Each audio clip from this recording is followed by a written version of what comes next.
Pois é, agora tem uma notícia que eu quero chamar a sua atenção, você que nos acompanha. Em 8 meses de governo, Lula reverteu um superávit, ou seja, um número positivo de 79 bilhões de reais deixado por Jair Bolsonaro em 2022, e as contas públicas agora registram um déficit de 77 bilhões de reais.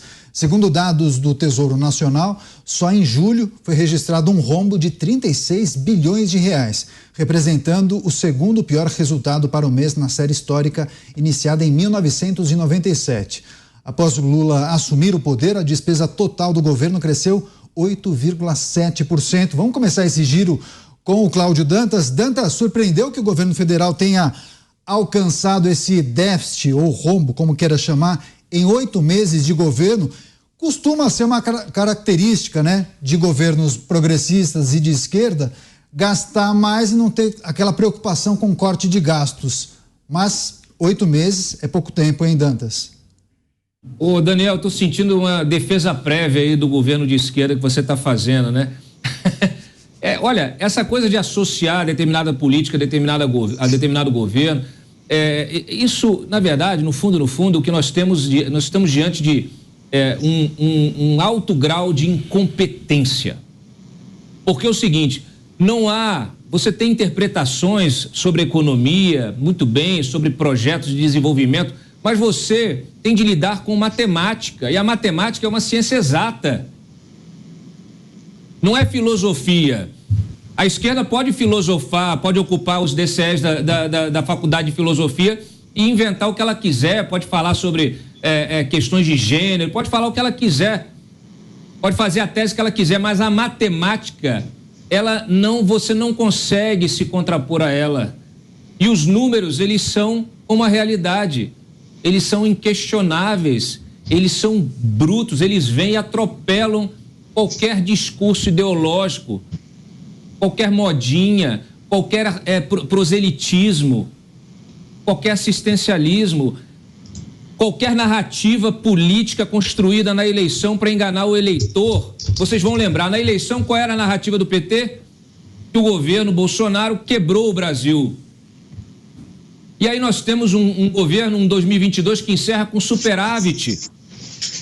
Já foi um tapa na cara do militante. Lide com essa realidade, a realidade dos números. Aí eles fizeram aquele esforço todo para aprovar a PEC da transição, arrombaram as contas públicas em quase 200 bi. E passam 8 meses de conversinha fiada, de entrevistinha, de depoimento, de não sei o que, atacando o Banco Central, pressionando os juros a longo prazo, mexendo na política de preço da Petrobras, que estava rendendo dividendos para o próprio Tesouro, que estava beneficiando o BNDES. Hoje o Mercadante chorou num evento. Deve ser por isso, deve ser por causa do prejuízo que o BNDES deu também no primeiro semestre. Eles estão arrasando com o que foi deixado. A herança era bendita. Em 8 meses ela se reverteu, as expectativas são as piores possíveis. E essa gente vive em que realidade? Pretendem todos os dias, diariamente, vender uma realidade, um mundo que não existe para o eleitor. Só que as pessoas não se enganam, porque quando elas vão comprar o leite no mercado, o óleo, a picanha, só picanha fatiada mesmo, nesses memes que viralizaram na internet, ela tem de lidar com a realidade do seu salário que dá para comprar o seu poder de compra. Então tá aí, essa é a realidade dos números. Saímos de 79 bi positivo para 77 bi negativo. Por isso que eu falo, ontem estava Simone Tebet fazendo um discurso cínico para a imprensa. Então assim, não é possível. Não é possível. Perfeito. Essa é a realidade. Perfeito, Dantas. A gente vai girar com todos os comentaristas. Mota, que sempre traz um recorte mais liberal para esse tipo de discussão, é um governo que gasta muito, que acumula um déficit de quase 80 bilhões de reais em 8 meses de governo, Mota. E a pergunta é, gastou bem pelo menos? A população está satisfeita?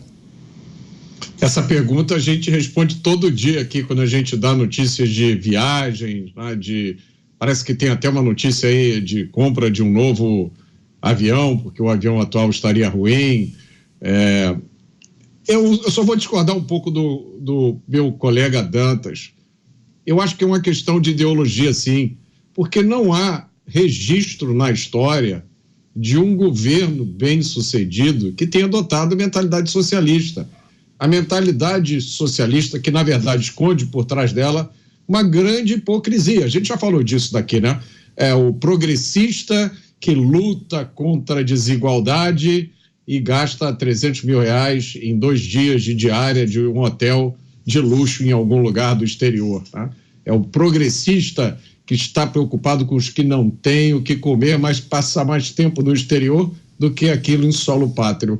Então, essa combinação, o problema do governo de esquerda é a combinação dessas duas coisas. De um lado, essa monstruosa hipocrisia. Uma hipocrisia de gente que prega uma coisa e faz outra.